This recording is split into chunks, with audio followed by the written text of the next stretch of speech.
Ayan, nagkasundo na kami ni Bossing dito sa Evo 3 na gray, boss, no?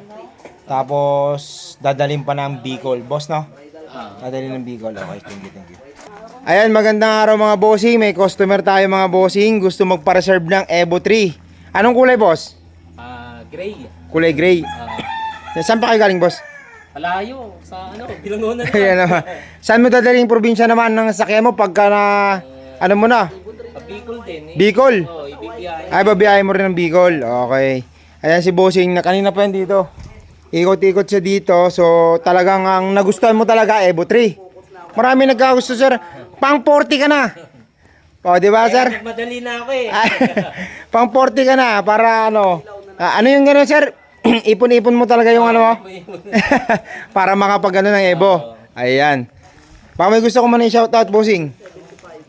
Shoutout ko yung asawa ko. Okay. Sinikreto ko. Hindi niya alam. Oo. Ngayon makikita niya. Ayan. Wala na nga, hindi mo.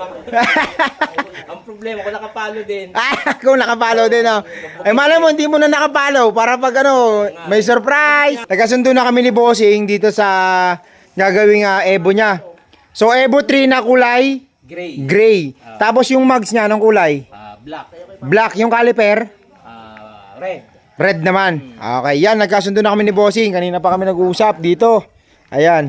Okay na sa iyo yun, boss, yung kasunduan natin. Okay na, boss. Salamat sa tiwala, Bossing, ha. Okay, thank you.